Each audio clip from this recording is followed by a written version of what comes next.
Geçmişten günümüze unutulmayan mısralar 2. Türkçe'ye ve Kürtçe'ye tercüme Abdülaziz Hatip. هذه علتي وأنت طبيبي ليس يخفى عليك في القلب داء.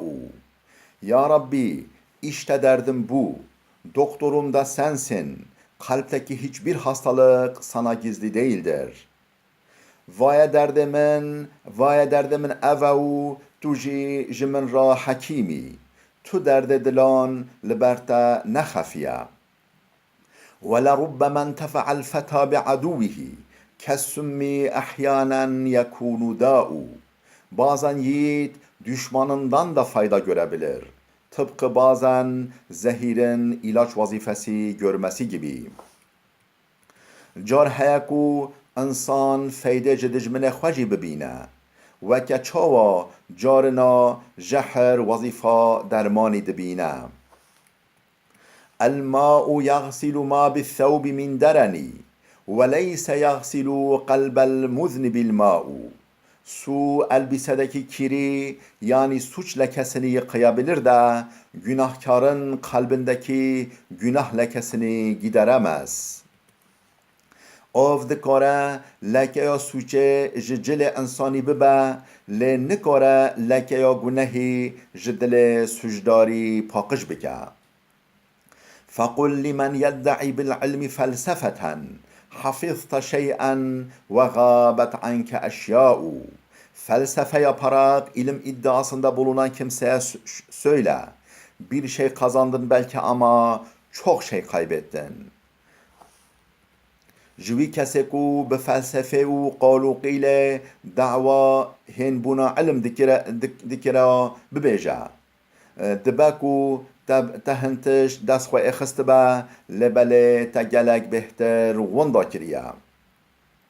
وشمائل شهد العدو بفضلها والفضل ما شهدت به الأعداء. Öyle üstün nitelikler var ki düşman bile ona tanıklık eder. Zaten asıl erdem de düşmanın dahi kabul etmek zorunda olduğu şeydir. Hinek xislatê welî baş di mirovî de hene ku dijmin jî nikare înkara wan bike.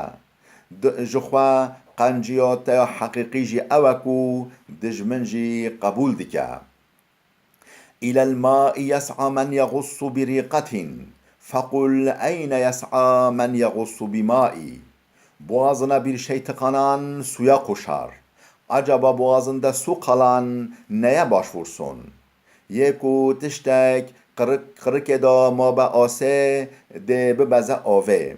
Gela ye qırıkavi da av bimine ase de çi bike. الناس في فطرتهم سواء وإن تناهت بهم الأهواء. İnsanlar arzu ve ideallerinde sonsuz farklılık gösterseler de yaratılış bakımından birbirinden pek bir farkları yoktur. İnsan dilxwazî û armancê xwe da bêhudûd bin jî di tabiat û xulqiyeta xwe da qewî fark di navbera wan da nîne. وأبق لك الذكر الجميل تدم به فما لسوى الذكر الجميل بقاء. Kendin için güzel bir nam bırak ki onunla yaşamaya devam edesin. Güzel bir namdan başka kalıcı bir şey yoktur. Navê qenc ji bo xwe bihêle dawe ku tu pê bimînî nemir. Çimkî ji bilî navekî qenc nemirî nîne. Hubbur riyaseti da'un la devâ'e lehu kem fihi min mihanin ve tûli anâi. Baş olma sevdası öyle bir derttir ki dermanı yoktur. Onda ne büyük sıkıntılar ve sonu gelmez meşakkatler saklıdır. Kulba reisitiye derdik veliyaku derman jera tüneya. Çaqaz derdu zahmetiyen bedavi teda hene. Hubbur riyaseti fette a'dadul vera ve ezâqa ta'med zulli lil kuberai. Baş olma sevdası insanları birbirinden ayrı parçalanmaya neden olur. Büyüklere karşı zillet kadehinden içirir. Kulba reisitiye buya sedeme جهف قطاندن و بدداندنه دناو انسانان دا و پیشبری مزنان آوازلت لسر مرووی داده که